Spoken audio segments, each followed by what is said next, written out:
Olá, minhas amigas e meus amigos, alegrias!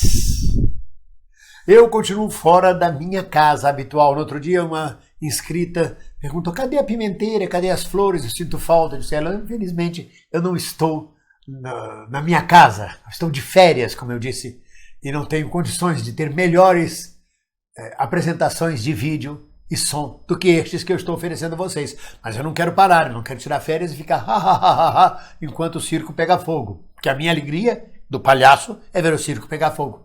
Vamos entrar agora no 12º episódio de Senta que lá vem história, história da luta dos trabalhadores do Brasil no século XX.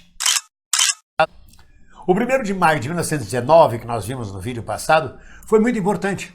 Ele deflagrou uma consciência de classe muito importante. Então, no dia 6 de maio de 1919, os trabalhadores brasileiros, os trabalhistas do Rio de Janeiro, entregaram ao presidente Delfim Moreira uma lista de reivindicações trabalhistas para serem empregadas, para que eles desejavam, como jornada de 8 horas de trabalho, fim do trabalho infantil e fim do trabalho noturno para as mulheres. Delfim Moreira, como todo vaselina no poder, entregou isso para os deputados, pedindo que estudasse uma legislação própria que atendesse essas reivindicações, de acordo com a economia nacional, com o dinheiro que podia despender e tudo mais, mas não deu tempo para isso.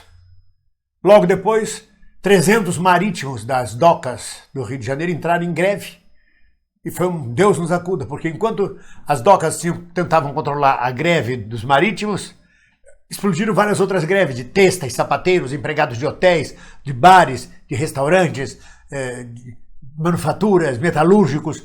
Muitas greves exigindo exatamente o cumprimento das 8 horas de trabalho, do fim do trabalho infantil e do fim do trabalho noturno para as mulheres. É impressionante a gente observar como as greves estouravam. Um bate-boca, por exemplo, teve uma greve que estourou em São Paulo, um bate-boca de um operário do chão da fábrica com o capataz. O capataz tratou mal ele parou de trabalhar, aí imediatamente começou uma greve e os operários iam passando de fábrica em fábrica e as greves iam explodindo. Não tinha internet, não tinha telefone, não tinha como avisar um ao outro e eles se mobilizavam. Era impressionante.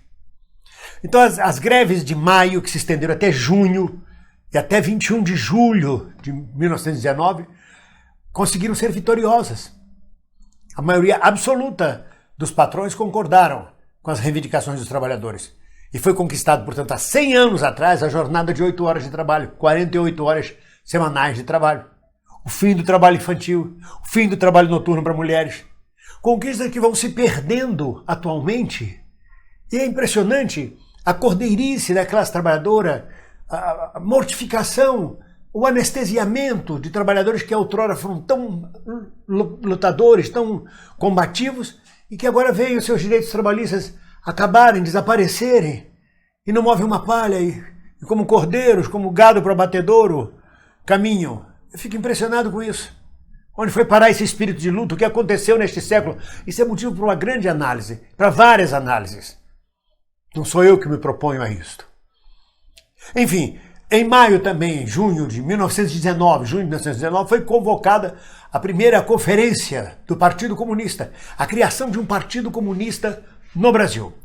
Ele foi convocado pelo secretariado do Partido Comunista do Rio de Janeiro. Não havia um Partido Comunista no Brasil. Nem este Partido Comunista que foi convocado em 1919 foi exatamente o partido que foi fundado por Astrogildo Pereira mais tarde, em 1922. Isso era uma incipiente tentativa de organização comunista, marxista, dos trabalhadores brasileiros. Foi convocado por Leeuwenhoek, por José Oiticica, por vários anarquistas e comunistas, socialistas brasileiros. No Rio de Janeiro. Não conseguiu ser um congresso comunista e também não conseguiu ser uma conferência comunista. Houve um líder anarquista que classificou ele como uma assembleia anarquista. Mas é que os ecos da Revolução Bolchevista na União Soviética chegavam ao Brasil.